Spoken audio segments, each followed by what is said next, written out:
우리 부부는 결혼한 지 3년이 넘었고 현재 아들이 한 명 있습니다. 시부모님은 인자하시고 남편도 워낙 좋은 사람이라 그동안 살면서 힘들었던 기억이 전혀 없었다고 해도 과언이 아닐 정도였어요.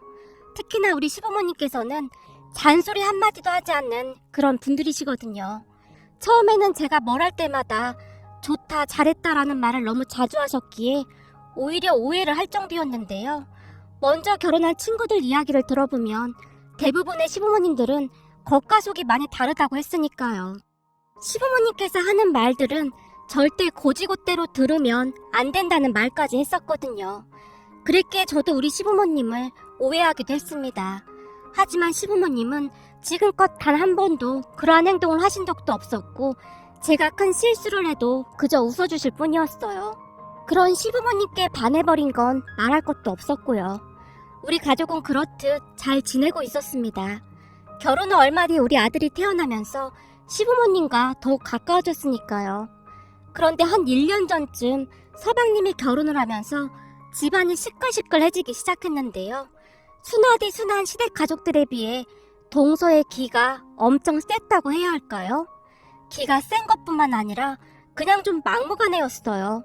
눈치도 좀 없는 것 같고 제멋대로 행동하기 일쑤였거든요. 결혼 전 동서가 시댁에 인사를 왔을 때부터 뭔가가 심상치가 않았습니다. 저기 어머님, 아버님, 저희 여기서 같이 살면 안 돼요? 여기서? 그건 좀 그렇구나. 네 형님처럼 그냥 가끔 얼굴만 보고 살자꾸나.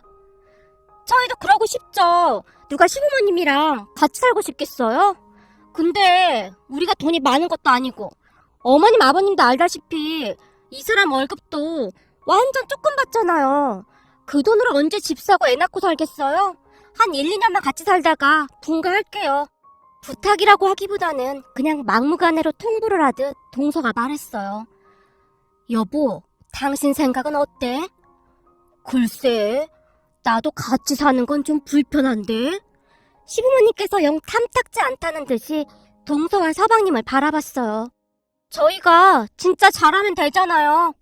동서가 계속해서 말을 하고 있었지만 시부모님은 대답도 못한 채 그저 난감한 표정만 짓고 계셨어요.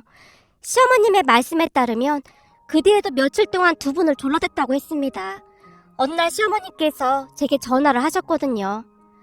큰애야, 난 진짜 합가하기 싫은데 일을 어쩌면 좋으냐? 작은애 성격이 우리랑 맞지가 않을 것 같은데. 그러게요. 합가라는 게 보통 힘든 일이 아니잖아요. 친부모님이랑도 같이 살다 보면 가끔씩 부딪히는데 아무래도 불편할 것 같긴 해요. 근데 동서 진짜 대단한 것 같아요. 그런 걸 별로 개의치 않는 거 보면 사실 그게 절대 쉬운 일이 아니잖아요. 바로 그게 걱정이란 말이야. 말씀을 하시던 시어머니께서 말을 아끼시는 듯 했습니다. 시어머님 성격 자체가 뒷말하는 것을 끔찍히 싫어하시는 분이셨기에 아마도 말을 아끼시는 듯 해보였어요. 시부모님의 걱정이 깊어져만 갔기에 남편이 나서서 서방님을 말려보기도 했는데요. 형, 요즘 세상에 시부모님과 같이 살겠다는 사람이 몇이나 되겠어? 근데 내 여친은 그러겠다잖아. 근데 뭐가 문제냐고. 그렇지. 물론 나도 그 부분은 기특하게 생각하고 있긴 한데 우선 부모님이 불편하다고 하시잖아. 근데 꼭 합가를 해야겠어? 지금 우리 상황에서는 방법이 없단 말이야. 돈이 없는 걸 어떡해? 합가에서 사는 동안 돈 모을 생각이란 말이야. 우리도 오래 살 생각은 없어. 한 1, 2년 정도? 그 정도만 살다 나올 거야. 아니 고작 1, 2년 살아서 돈을 모으면 얼마나 모은다고 그래. 그냥 작은 방 하나 얻어서 시작해. 걱정 마. 내가 알아서 할게. 남편이 어르고 달랬지만 서방님은 들은 척도 하지 않았어요. 그렇게 서방님 부부는 결혼을 하게 되었고 시댁으로 들어갔습니다. 하지만 학가를 시작하고 한 달도 안 돼서 이런저런 문제가 일어나기 시작했는데요. 동서는 아예 손 하나 까딱하지 않고 말 그대로 차려준 밥만 먹는 그런 사람이었어요. 거기다 동서는 회사에 다니지도 않았지만 설거지라든지 빨래라든지 그러한 것도 전혀 하지 않았고요. 덕분에 시어머님만 바빠지게 되었고 하루는 참다 시아버님께서 동서에게 최대한 돌려서 말을 한 모양이었어요. 얘야, 니들이 여기 들어와서 살고 싶다고 해서 들어온 거 아니냐? 네, 아버님. 근데 왜요? 그러면 너도 집안일이라든지 그런 것들을 조금씩은 해야 하지 않겠냐? 사실 니들 들어오기 전에는 살림할 게 이렇게 많지 않았거든. 네, 그런데요? 그런데요라니. 그러니까 내 말은 네 시어머니가 밥을 하면 너는 설거지 정도는 해야 하는 거 아니냐 그 말이다. 아, 설거지요? 그게 불만이셨던 거예요? 알겠어요. 근데 그런 말을 꼭 그렇게 정색까지 하고 말씀하셔야 해요? 제가 오늘부터 설거지 하면 되잖아요. 동서가 입을 삐죽거리며 들어가더랍니다. 그리고 그날부터 간신히 설거지를 하기 시작했다는데요. 설거지도 어찌나 대충 하던지 결국엔 시어머니께서 다시 해야 할 정도였다고 합니다. 그런데 문제는 며칠 뒤 초인종이 울려서 문을 열었더니 어떤 아저씨가 식기세척기 주문하셨죠? 바로 설치해드리겠습니다. 라면서 집으로 들어오더랍니다. 아니요, 우리는 식기세척기 산 적 없는데요. 오? 이상하다. 분명히 주소가 여기가 맞는데요? 아저씨가 이상하다는 듯이 다시 주소를 확인하고 있었다는데요. 아저씨, 여기 맞아요. 어머님, 제가 샀어요. 아니, 이런 걸 사려면 미리 귀뜸이라도 해주지 그랬어. 그리고 니들 돈도 없다면서 식기세척기는 무슨 돈으로 샀어? 제가 요즘 설거지를 좀 했더니 손이 거칠어진 것 같아서 도저히 안 되겠더라고요. 여자한테 손이 얼마나 중요한데요. 그래서 48개월 할부로 샀어요. 뭐? 48개월 할부? 아니, 자동차를 사는 것도 아니고 무슨 식기세척기를 48개월 할부로 사니? 그럼 어떡해요? 전 진짜 하기 싫은데 아버님이 뭐라고 하셨잖아요. 혹시 어머님이 아버님한테 저 혼내라고 시킨 거 아니에요? 설거지 그게 뭐가 그렇게 어렵다고. 이게 난리인지 모르겠네요. 아니면 어머님이 식기세척기 값 주시던지요. 동서가 시어머님에게 투덜대더랍니다. 그날 시어머니께서 제게 전화를 해서 처음으로 하소연을 하셨어요. 내가 나 부끄러워서 이런 말 절대 안 하려고 했는데 하도 답답해서 도저히 못 참겠구나. 너한테라도 털어놔야 할 것 같구나. 그동안 살면서 시어머님의 목소리가 그렇게 높아진 건 처음인 듯 했습니다. 그러게요, 어머님. 그렇게 힘드셔서 어떡해요? 난 보다 이런 애는 진짜 처음 보는구나. 네 시아버지도 지금 속병이 날 정도야. 시어머니께서 한동안 제게 하소연을 하시다 전화를 끊으셨어요. 그 뒤에도 동서의 개념 없는 행동은 계속되었습니다. 어느 날은 시부모님께서 친구 자녀분 결혼식에 참석하시느라 외출을 한 모양이었는데요. 마침 서방님도 일이 있어서 외출을 했었고요. 저녁 때쯤 집에 들어가셨던 시부모님께서 집안 꼴을 보고는 경악을 금치 못하셨다고 합니다. 세상에나 동서가 말이죠. 친구들을 데리고 와서 집안을 난장판으로 만들어놨더랍니다. 거기다 대낮부터 술에 취해 거실에 대자로 뻗어서 자고 있었다는데요. 집안은 먹고 남은 음식물 쓰레기로 엉망진창이 되어 있었고 말이죠. 시아버님께서 그날 처음으로 서방님에게 전화를 해서 고래고래 소리까지 지르셨답니다. 하지만 동서는 그러한 것에 대해 전혀 미안해하거나 그런 것도 없었습니다. 형님, 뭘 그렇게 화를 내시는지 전 잘 모르겠어요. 대충 아무나 치우면 되는 거 아니에요? 동서가 제게 전화해서 그러한 말까지 했으니까요. 시부모님은 그렇게 점점 지쳐가고 있었습니다. 그러던 어느 날 지방에 계신 할머님, 할아버님을 뵈러 다 같이 내려가기로 했어요. 딱히 무슨 일이 있어서 내려간다기보다는 두어 시간 거리에 살고 계셨기에 나들이를 간다는 마음으로 가족끼리 자주 가곤 했거든요. 내려갈 때마다 텃밭에서 기른 채소와 함께 솥뚜껑에 삼겹살을 구워 먹는 재미도 쏠쏠했으니까요. 할머님, 할아버님도 워낙 좋은 분들이셨기에 딱히 불편할 것도 없었고요. 하지만 우리가 내려간다고 하자마자 동서가 경기를 하며 말했어요. 저기 저는 시골 그런 데서 잠 못 자요. 모기도 많고 벌레도 많고 정말 질색이거든요. 그냥 저는 안 갈게요. 그래? 그럴 수도 있겠구나. 그럼 니들은 그냥 집에 있어라. 우리끼리 다녀올 테니까. 난 가고 싶은데. 할머니가 해주는 음식 진짜 맛있는데. 시골 음식이 다 거기서 거기지. 배달 시켜 먹는 게 훨씬 맛있거든. 서방님이 아쉬운 듯 동서의 눈치를 보며 말했지만 동서가 서방님을 있는 대로 노려봤습니다. 결국 시부모님과 우리 부부만이 할머니, 할아버님 댁으로 출발을 했습니다. 시골집에 도착하자마자 할머니께서 물으셨어요. 아니, 둘째는 안 왔니? 아, 그게 둘째가 몸이 좀 안 좋다고 해서 우리끼리 왔어요. 어디가 얼마나 안 좋길래 많이 안 좋은 거니? 글쎄요, 그냥 좀 몸살 기운이 있나 봐요. 오히려 잘 됐죠 뭐. 시어머님의 입에서 그 말이 툭 하고 튀어나왔어요. 그 순간 할머님께서 양미간을 잔뜩 찌푸리셨지만 애써 아무 내색도 하지 않으신 채 신선한 채소와 여러 나물들로 한 상 가득 밥상을 차려주셨어요. 그렇게 우리 모두 오랜만에 시골 밥상으로 맛있게 식사를 했고 제가 잠시 산책이라도 할 겸 밖으로 나왔는데요. 니들 무슨 일 있는 거지? 할머님, 언제 나오셨어요? 나도 바람 좀 쐴 겸 나왔다. 네 시어머니랑 동서랑 사단이 난 거지? 네? 사단이라니요? 전 잘 모르겠는데요? 전에 내가 넌 거짓말하면 눈빛이 흔들린다고 했잖니? 근데 너 지금 방금 눈빛이 흔들렸다. 겁도 아주 많이. 넌 거짓말에 재주가 없어. 그냥 속이 훤히 다 들여다 보인다고 내가 몇 번이나 말해. 전 진짜 잘 몰라요. 제가 울상을 지으며 할머님을 바라봤어요. 그래? 진짜 모른다 이거지? 너 우리 집안에서 누가 제일 어른이냐? 그야 할머님 할아버님이시죠. 그래 맞다. 근데 네가 나한테 거짓말을 하겠다 그 말인 거지? 너 내 말 똑바로 들어. 집안의 최고 어른이 집안일을 몰라서야 되겠니? 그게 어느 집안 법도냐? 그러니까 너 처신 똑바로 해. 할머님, 저한테 왜 이러시는 거예요? 전 진짜 아무것도 몰라요. 어머님이 할머니께 절대 아무 말도 하지 말라고 했단 말이에요. 무슨 사단이 나도 단단히 났구나. 뭔 일이야? 내가 절대 아무한테도 말 안 할 테니 얼른 말해봐라. 결국 할머님의 압박에 제가 입을 열고 말았어요.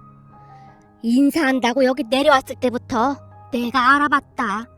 관상이 영 심상치가 않아 보이더구나. 역시 내 예상이 틀리지가 않았어. 근데도 네 시부모는 그걸 그냥 냅뒀다 그 말이냐? 할머님도 아시다시피 어머님 아버님이 워낙 싫은 소리 하기 싫어하시는 분들이시잖아요. 형이라도 잡힐까봐 저한테만 살짝 말씀하신 거예요.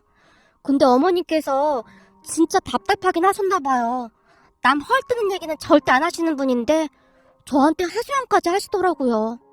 그렇지, 네 시애미는 절대 어디 가서 가족들 흉 잡힐 얘기를 할 사람이 아니지. 할머님의 얼굴이 심상치 않아 보였습니다. 그렇게 다음날이 되었고 집으로 올라가기 위해 준비를 하고 있었는데요. 우리도 따라갈까 한다. 네? 어머님 아버님이요? 서울 생활 답답하시다고 싫어하셨잖아요. 오랜만에 가볼까 해. 맨날 여기서만 지냈더니 답답하기도 하고 가서 좋은 거 구경도 좀 하고 며칠 쉬다 올까 한다. 저기 어머님, 그냥 다음에 오시는 게 좋을 것 같은데요. 둘째네가 같이 살고 있어서 집도 좋고 그래서요. 왜? 넌 우리가 가는 게 싫은 모양이구나.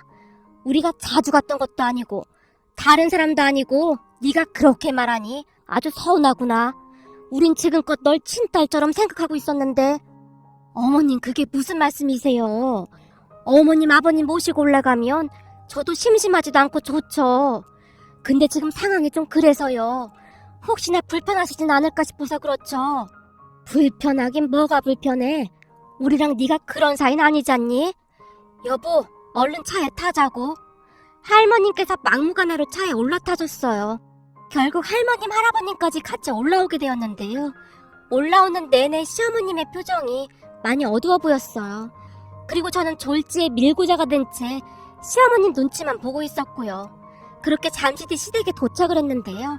갑작스레 할머님과 할아버님께서 집 안으로 들어서는 걸 본 동서가 많이 놀란 표정이었어요. 아니, 갑자기 왜 오신 거예요? 왜? 넌 우리가 온 게 반갑지 않은 모양이구나. 어른을 봤으면 인사부터 해야지. 그게 아니라 다 같이 지내기에는 집이 좀 좁은 것 같아서요. 집이 좁은 게 누구 때문인데 우리한테 그런 얘기를 하는 거냐?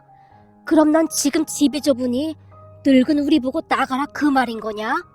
할머님께서 동서를 잔뜩 노려봤습니다. 사실 할머님이 참 좋은 분인 건 분명했는데요. 그 좋다는 의미가 모든 사람들에게 해당되는 건 아니었습니다.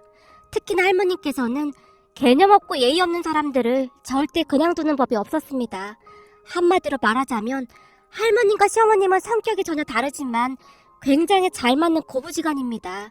할머님 성격은 할 말은 반드시 해야 하는 그런 성격이셨고 시어머님은 조용조용히 그냥 참는 그런 성격이셨으니까요. 하지만 그때까지도 동서는 상황 파악을 못한 것 같아 보였습니다. 다만 시부모님과 우리 부부만이 앞으로 일어날 일에 대해 잔뜩 긴장을 한 채 얼어붙어 있었고 말이죠.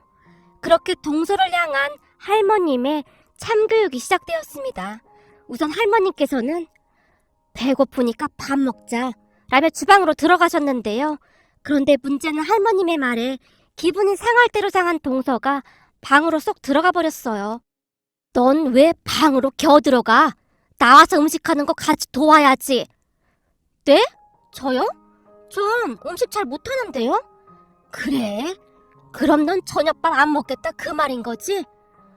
아니 그게 아니라 할머니가 잘 모르시나 본데요. 전 음식 같은 거 잘 못해서 그동안 한 번도 안 했어요. 그죠 어머님? 그러지 말고 둘째 너도 나와서 좀 돕는 게 어떻겠니? 할머님 할아버님도 오셨는데. 시어머니께서 할머님의 눈치를 보며 동서에게 넌지시 말을 했어요. 어머님도 저 요리 못하는 거 잘 아시잖아요. 제가 있어봤자 도움도 안 됐는데 그럴 필요가 뭐가 있어요? 아주 잘하는 짓이다. 아주 잘하는 짓이야. 할머님께서 다시 동서를 노려본 채 혀까지 차셨어요. 하지만 그 와중에도 동서는 휴대폰만 바라보고 있을 뿐 사태 파악을 전혀 못하고 있었습니다. 애미 넌 잘 들어라. 앞으로 일하지 않는 사람은 밥도 주지 말거라. 알겠냐? 네, 어머님. 할머니, 전 진짜 못해서 그런 건데 왜 저한테만 그러세요? 어랍쇼. 따박따박 말대꾸는 아주 잘하는구나. 말세다. 아주 말세야. 할머니께서 동서가 있는 방문을 쾅하고 닫으셨어요. 그 바람에 우리 가족 모두 놀란 채 할머니 눈치만 보고 있었습니다. 생각이 없으면 눈치라도 있어야 하는데 정말이지 동서는 아무 생각도 눈치도 없는 그런 사람 같아 보였어요. 그렇게 잠시 후 음식을 해서 다 같이 밥상 앞에 앉았습니다. 그런데 그 와중에 동서가 빼꼼히 문을 열고는 아무렇지도 않게 거실로 나와서는 밥상 앞에 앉으려고 했어요. 네가 감히 앉기로 어딜 앉아? 너 아까 내 말을 뭘로 들은 거야? 네 밥은 없으니까 당장 들어가. 에이, 치사하게 먹는 걸로 너무하는 거 아니에요? 그래, 나 치사하기로 유명하니까 넌 밥 먹을 생각 하지도 마. 어머님, 제가 잘 알아듣게 말할 테니 그냥 오늘만 같이 밥 먹게 하시죠. 됐다. 자, 다 같이 밥 먹자. 할머님, 할아버님께서 숟가락을 들고는 식사를 시작하셨어요. 결국 동서는 씩씩거리며 방 안으로 들어가서는 어디론가 전화를 하는 것 같았는데 아무래도 친정엄마에게 전화를 하는 모양이었어요. 식사를 하는 내내 가족들 모두 밥이 입으로 들어가는지 코로 들어가는지 모를 정도였습니다. 잠시 후 할머니께서 우리 부부에게 조용히 말씀하셨어요. 니들 오늘 여기서 자고 가라. 그럴 수 있지? 오늘 우리 여자들끼리 거실에서 수다 좀 떨자꾸나. 네 할머니, 그럼 제가 이부자리 펼게요. 그렇게 거실에 이불을 편 채 할머님, 어머님 그리고 저까지 시간 가는 줄 모르고 이야기를 하다가 잠이 들었습니다. 그리고 다음날 아침 식사 준비를 하기 위해 시부모님부터 우리 부부까지 바쁘게 움직이고 있었는데요. 시간이 한참 지났음에도 동서가 일어나지 않았어요. 쟤는 회사도 안 다닌다며 항상 저렇게 처자는 거냐? 둘째가 아침잠이 좀 많아서요. 시어머니께서 다시 눈치를 보며 어렵게 말씀하셨는데요. 마치 폭풍 전야처럼 할머님의 표정이 심상치가 않아 보였습니다. 하지만 점심때가 다 돼가도록 동서는 일어날 기미조차 보이지 않았는데요. 잠시 후 할머니께서 주방으로 가시더니 바가지에 물을 한가득 담으셨어요. 예, 냉동실에 얼음 있냐? 얼음이요? 한번 찾아볼게요. 근데 얼음은 왜 찾으시는 거예요? 제가 아무 생각 없이 냉동실 문을 열고 얼음을 꺼내서 할머니께 드렸어요. 제게 얼음을 받아든 할머니께서 바가지에 얼음을 쏟아부으시더니 손가락으로 몇 번 휘저으셨어요. 할머님, 물 드실 거면 냉장고에서 꺼내드릴까요? 이건 수돗물인데요. 됐다. 수돗물이 아주 제격이지. 할머님께서 얼음이 가득 든 바가지를 들고는 동서가 자고 있는 방으로 성큼성큼 걸어가셨어요. 그런 할머님을 무슨 영문인지 모르겠다는 표정으로 가족 모두 바라만 보고 있었는데요. 할머님께서 동서방에 들어가자마자 얼음물을 자고 있던 동서 얼굴에 확 부어버리셨어요. 얘따 냉수 먹고 속 차려라. 아! 뭐야! 동서의 비명소리가 집안에 가득 울려 퍼졌습니다. 너무나 순식간에 일어난 일이었기에 가족들 모두 입만 딱 벌리고 있을 뿐이었어요. 도대체 나한테 왜 이러는 거예요? 내가 뭘 잘못했다고? 그래도 잘못한 거 없으니까 당장 분가해라. 우리가 오늘부터 여기서 살 거거든. 지금 당장 짐부터 나가! 할머니께서 다시 소리치셨어요. 그런 할머니의 말씀에 동서가 발악을 해대더니 어디론가 전화를 걸었습니다. 엄마, 나 도저히 못 살겠어. 지금 나한테 얼음물까지 뿌렸단 말이야. 이 집 할머니 미쳤나봐. 나 자고 있는데 내 얼굴에 얼음물을 끼얹었다니까? 나 지금 집으로 갈 거야. 나보고 나가래. 그게 맞다니까? 진짜라고. 동서가 엉엉엉 소리내어 울면서 대충 옷을 챙겨 입더니 급히 밖으로 나갔어요. 서방님의 그 뒤를 따라 나갔고요. 이 빵할 놈의 인간들 다시는 들어오지 마. 할머님께서 집안이 떠내려가라 다시 소리를 지르셨어요. 그 모습에 가족들 모두 발만 동동 구르고 있었는데요. 어머님, 어떡해요? 저번에 보니까 안 사둔 어른도 만만치 않아 보이던데? 혹시 무슨 일 일어나는 건 아니겠죠? 내가 살다 저런 며느리들이 있다는 얘기만 들어봤지 내 며느리가 저럴 줄 어떻게 알았겠냐? 진짜 바늘방석이 따로 없네요. 안 사둔 어른이 가만 안 있을 것 같은데? 이제 나도 모르겠다. 이미 일이 벌어진 걸 어쩌겠냐. 네 말대로 가만히 있진 않을 것 같긴 한데 우리 어머님도 만만치 않으셔서 찾아와도 좋은 꼴 못 볼 텐데. 시어머니께서 그저 남일 말하듯 말씀하셨어요. 아마도 그동안 이래저래 쌓인 게 많으셨기에 그냥 자포자기하신 것처럼 보였습니다. 그런 우리를 보던 할머니께서 조용히 말씀하셨어요.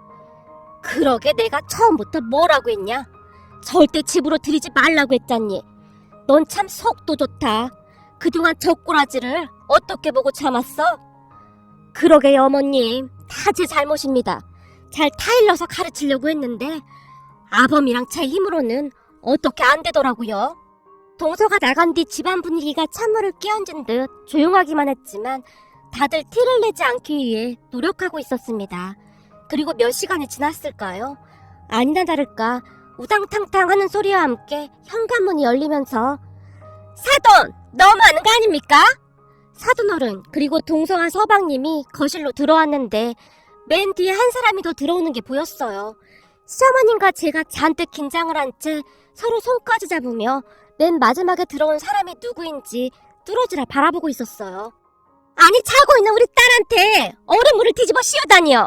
세상 천지에 이런 경우가 어딨답니까? 얼굴이 울그락불그락 된 채 안 사둔 어른이 팔까지 걷어붙이고 있었어요. 그 순간 할머니께서 조용히 일어나셨는데요. 사돈 말 한 번 잘했소. 그럼 세상 천지에 그것도 조선 팔도에 이렇게 사돈 댁에 쫓아와서 인사도 없이 다짜고짜 따지는 법이 어디 있답니까? 대체 이런 말도 안 되는 법도는 어느 나라 법도란 말입니까? 그럼 할머니가 내 딸한테 얼음물을 뒤집어 씌웠다는데 가만히 있을 친정엄마도 있나요? 사돈, 말 조심해야겠습니다. 할머니가 아니라 제가 사돈 아닙니까? 아니 그건 지금 내가 화가 나서 그런 거잖아요. 말할 때마다 그렇게 말꼬리를 물고 늘어지면 어떻게 합니까? 엄마가 말 좀 해봐. 안 사돈 어른이 뒤를 돌아보며 외쳤어요. 사돈, 내가 외할머니 되는 사람입니다. 근데 대체 이게 무슨 일입니까? 우리 손녀딸이 얼음물을 뒤집어 썼다고 울고불고 지금 난리도 아닙니다. 아직 철이 없어서 무슨 실수를 했나 본데 그렇다고 얼음물까지 뒤집어 씌우는 건 아니지 않습니까?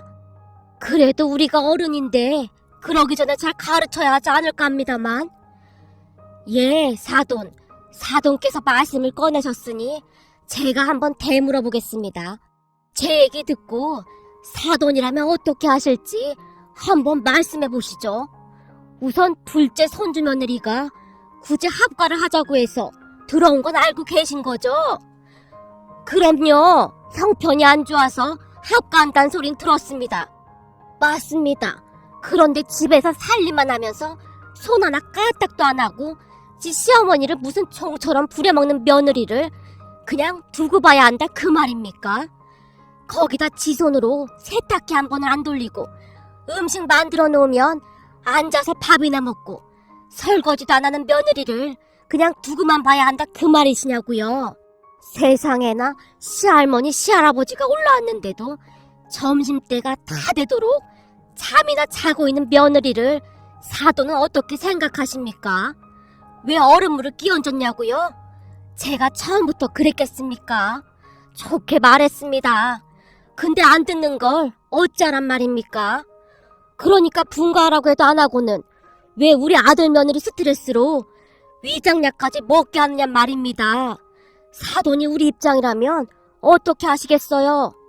할머님께서 단숨에 쏟아내셨어요. 그런데 할머님의 말을 듣던 동서의 외할머님, 그러니까 사돈 어르신이 동서와 안사돈 어른을 노려봤는데요. 이런 미친 것들이 있나? 니들이 지금 제정신이야? 여기 오기 전에 니들이 나한테 했던 얘기랑 다르잖아. 사돈 양반이 하는 말이 다 사실이야? 사실이냐고? 이게 무슨 집안 망신이야? 아주 잘하는 짓이다. 엄마, 지금 뭐 하는 거야?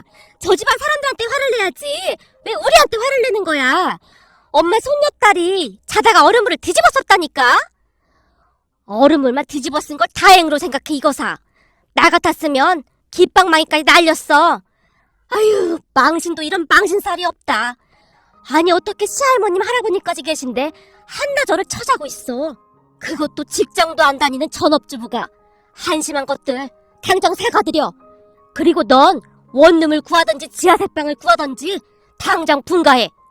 사돈 어르신이 집안이 떠내려가라 동서와 안사돈 어른에게 소리치셨어요. 결국 두 모녀가 쭈뼛쭈뼛 우리 가족 모두에게 사과를 했습니다. 그나마 사돈이랑은 말이 통해서 다행입니다.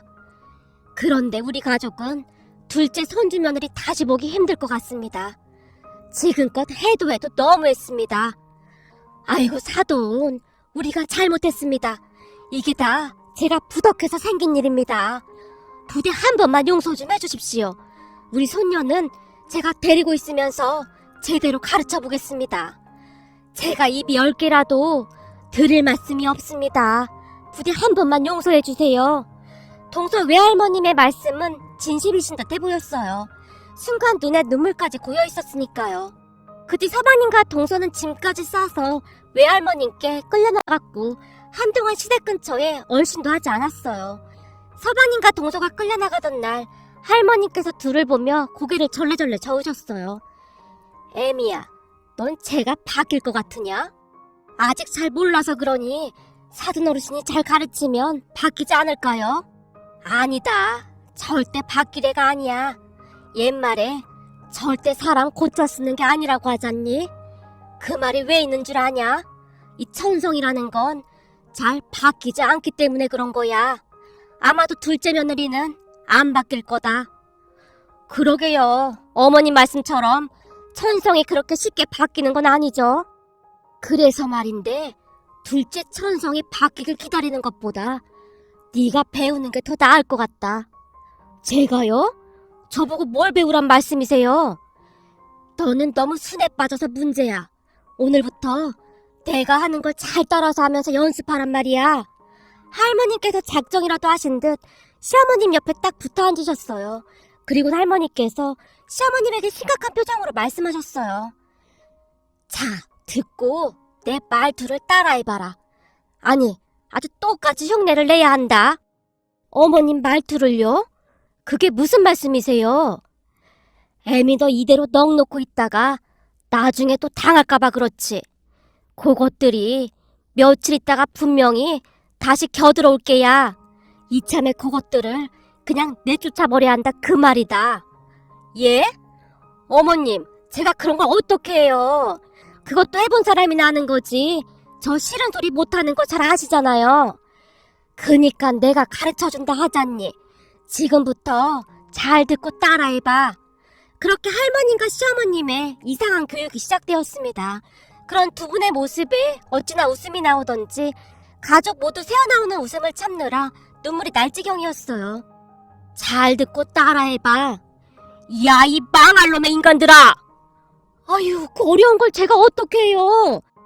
이게 처음에만 어렵지 몇 번 하다 보면 입에 착착 달라붙는다. 자, 얼른 따라해봐라. 야, 이 망할 놈의 인간들아! 아유, 야, 이 망할 놈의 인간들아! 아니지, 아니야. 야를 살짝 끌어주고 망자에다 힘을 팍 줘야 한다 이 말이야. 자, 봐라. 야, 이 망할 놈의 인간들아!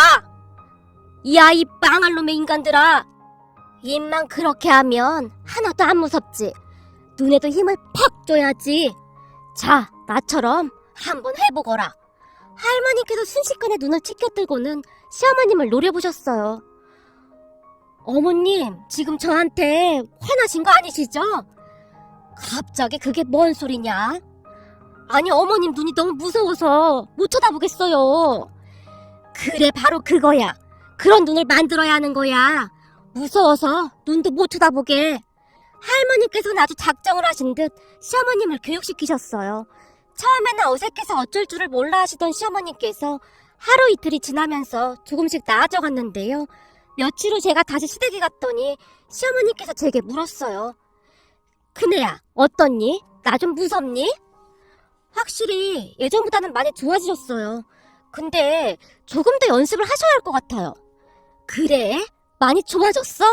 시어머니께서 뛸 듯이 기뻐하셨어요. 어머님, 우리 며느리가 저보고 많이 좋아졌대요. 개뿔 좋아지긴 뭘 좋아져. 갈 길이 구말리 같구만. 아니, 이게 뭐가 어렵다고 못하는 거야? 개뿔 좋아지긴 뭘 좋아져. 이렇게요? 그래, 바로 그거다. 그렇게 해야 하는 거야. 그 뒤로도 할머님의 교육은 계속되었습니다. 그렇게 일주일이 지나갈 무렵 할머님, 할아버님께서 고향으로 내려가셨어요. 그리고 그 소식을 들은 서방님과 동서가 민기적거리며 시댁으로 다시 들어왔고 말이죠. 니들이 여기가 어디라고 겨들어오긴. 당장 꺼져! 서방님과 동서를 보자마자 시어머님께서 소리치셨어요. 엄마? 우리 엄마 맞는 거야? 엄마 말투가 왜 그래? 어디서 은근슬쩍 넘어가려고 수를 쓰고 자빠졌어. 우린 니들이랑 같이 살 생각 없으니까 당장 꺼져. 엄마, 우리 처갓집에서 할머님한테 엄청 혼나고 있단 말이야. 더 이상 못 있겠어. 우리를 달달 볶는단 말이야. 웃기는 소리하고 자빠졌네. 우리도 니들 못 받아주니까 당장 꺼져. 어머님, 저 정말 정신 차렸어요. 앞으로는 잘할게요. 이 망할 놈의 인간들이 사람 말을 아주 우습게 하네. 네가 정신을 차렸던 말던 우린 관심도 없으니까 썩 꺼져 이것들아. 여보, 주방에 가서 얼음물 좀 가져와봐. 이것들이 여기가 어디라고 발을 들이밀어. 얼음물? 알았어. 내가 금방 가져오겠어. 엄마, 알았다고. 나가면 될 거 아니야. 서방님과 동서가 잠시 어리둥절한 표정으로 넋이 나가 있다가는 꽁지 빠지게 주랑랑을 쳤어요. 그 모습을 보던 시어머니께서 우리 부부에게 물었어요. 어떻니? 나 잘한 거 같니? 어머님, 아까 썩 꺼져라 이것들아. 여기서 좀 어색하긴 했는데 나머진 아주 훌륭했어요. 그래? 근데 이게 통하긴 통하네. 저것들 도망치는 것 좀 봐라. 제가 가만히 지켜보니 아버님도 연습 좀 하셔야겠어요. 좀 전에 아버님이 많이 어색하셨어요. 할머님께서 네 시아버지는 그냥 포기하셨잖니. 그래도 그 정도면 선방한 거다. 난 절대 안 된다니까. 영 체질에 안 맞아. 근데 당신은 진짜 많이 늘었구려. 당연하지. 내가 얼마나 연습했는데. 꿈에서도 연습했다니까. 근데 이건 어떻게 해야 하는 거지? 시어머님께서 고개를 갸우뚱거리시더니 급히 할머님께 전화를 걸었어요. 어머님, 주댕이가 나을까요? 조댕이가 나을까요? 가만 보자. 내가 가만히 생각해보니 조댕이가 낫겠구나. 어머님, 이 말투는 어때요? 어른이 말씀하시는데 싸가지 없이 말대꾸야. 그래, 잘했다. 근데 방금 네가 어른이라고 했잖니? 그건 어른이라고 말하는 게 낫겠구나. 아, 어른이? 조댕이가? 아유, 역시 우리 어머님이 최고십니다. 우리 어머님 안 계셨으면 저 어쩔 뻔했을까 몰라요. 참, 그리고 어머님 말씀대로 그 인간들이 다시 기어들어왔지 뭐예요? 거봐라, 내가 뭐래디. 내가 다시 기어들어올 거라 했잖니. 그래서 어떻게 했어? 아주 벌벌 떨게 조져버리지 그랬어. 예? 조져버려요? 그것도 괜찮네요. 하나 더 배웠네요. 아무튼 그 자리에서 그 인간들을 내쫓아버렸어요. 잘했다. 아주 잘했어. 할머님과 시어머님께서 한동안 통화를 하셨어요. 그 뒤 서방님 부부는 시댁에 발걸음조차 하지 못했는데요. 연락이 올 때마다 시어머니께서 눈에 불까지 켠 채 마구마구 쏘아붙였거든요. 얼마 전엔 안 사던 어른이 시어머님에게 서방님과 동서를 데리고 가라고 부탁까지 하셨다고 하는데요. 시어머니께서는 눈 하나 깜빡하지 않고 있답니다. 결국 서방님과 동서는 작은 원룸에 월세로 들어가서 살고 있습니다. 처음에는 하루가 멀다 하고 시어머님께 울면서 전화를 했는데요. 어머님, 제가 진짜 잘할게요. 우리 다시 집에 들어가면 안 될까요? 여기 워낙 싼 원룸이라 바퀴벌레도 막 나오고 너무 힘들어요. 제가 다 잘못했어요. 제발 용서해주세요. 아침부터 재수없게 울면서 전화질이야, 전화질이. 전화 끊어. 시어머니께서 작정을 한 듯 받아주지 않았어요. 그 뒤 남편에게 들어보니 동서도 여기저기 아르바이트를 다니고 있다고 하네요. 아무래도 둘이 살아보니 돈도 많이 들어가고 이래저래 힘들 수밖에 없었겠죠. 그렇게 가만히 보고 있으니 시부모님께서 서방님과 동서를 쫓아내길 잘하셨다는 생각마저 들었어요. 맨날 한나절 내내 잠만 자던 동서가 그 바퀴벌레 나오는 집에서 탈출하려고 열심히 일도 하고 바쁘게 지내고 있으니까요. 이번 기회에 동서랑 서방님이 정신 차리고 정말 열심히 살았으면 좋겠습니다.